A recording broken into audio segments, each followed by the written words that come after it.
Iran ಮೇಲೆ America ಭೀಕರ ದಾಳಿಯನ್ನ ಮುಂದುವರೆಸಿದ್ದು ಸಿರಿಕ್ನಲ್ಲಿ ಕುಡಿಯುವ ನೀರಿನ ಟ್ಯಾಂಕರ್ಗಳನ್ನ ಧ್ವಂಸ ಮಾಡಿದೆ.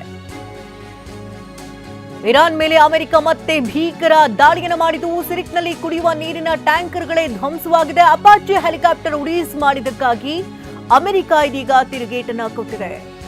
ದಕ್ಷಿಣ ಇರಾನ್ನ ಸಿರಿಕ್ನಲ್ಲಿರುವಂತಹ 2 ಕುಡಿಯುವ ನೀರಿನ ಟ್ಯಾಂಕರ್ಗಳಿದೆ. ಅದರ ಮೇಲೆ ಅಮೆರಿಕ ದಾಳಿಯನ್ನ ಮಾಡಿದ್ದು ಆ ಜಿಲ್ಲೆಯಲ್ಲಿದ್ದಂತ ಎಲ್ಲ ಕುಡಿಯುವ ನೀರನ್ನ ಕಡಿತಗೊಳಿಸಲಾಗಿದೆ ಅಂತ IRIB ತಿಳಿಸಿದೆ. ಈಗ ಒಂದು 4 ವರ್ಷದ ಕೆಳಗೆ ನನ್ನ ಗ್ಯಾಸ್ ಟ್ರಬಲ್ ಶುರುವಾಗಿತ್ತು. ಹೊಟ್ಟೆ ನೋವು, ಎದೆ ನೋವು, ಮಸಲ್ಸ್ ನೋವು ತಿಳ್ಕೊಳಕ್ಕೆ 10 ಪರೀಕ್ಷೆಗಳು. ನಾನು ಅಮೃತ ಬಿಂದು ತಗೊಳಕ್ ಶುರು ಮಾಡಿದಾಗಿಂದ ಆರಾಮಾಗಿದ್ದೀನಿ. ಇರಾನ್ ಮತ್ತು ಅಮೆರಿಕದ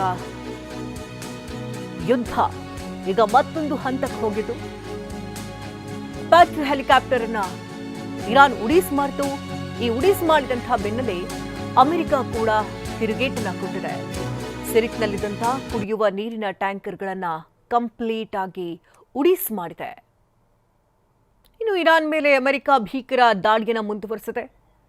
ಯುದ್ಧ ಬೇಡ, ಇಲ್ಲಿಗೆ ಸಾಕು ಅಂತ ಒಂದು ಕಡೆ ಅಮೆರಿಕ ಹೇಳುತ್ತೆ. ಆದರೆ ಮತ್ತೊಂದು ಕಡೆಯಲ್ಲಿ ಯುದ್ಧವನ್ನ ಮತ್ತೆ ಮುಂದುವರಿಸಿಕೊಂಡು ಹೋಗ್ತಾನೆ ಇದೆ.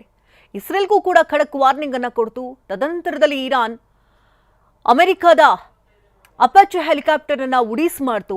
ಈ ಉಡೀಸ್ ಮಾಡ್ತಾ ಇದ್ದಂತೆ ಕೆರಳಿ ಕೆಂಡವಾಗಿರುವಂತಹ ಅಮೆರಿಕ 2 ನೀರಿನ ಟ್ಯಾಂಕರ್ಗಳನ್ನ ಸಿರಿಸ್ನಲ್ಲಿ ಕಂಪ್ಲೀಟ್ ಆಗಿ ಧ್ವಂಸ ಮಾಡಿದೆ. ಇದರಿಂದಾಗಿ ಅಲ್ಲಿರುವಂತಹ ನಾಗರಿಕರು ವ್ಯಥೆ ಪಡುವಂತಹ ಪರಿಸ್ಥಿತಿ ನಿರ್ಮಾಣವಾಗಿದೆ.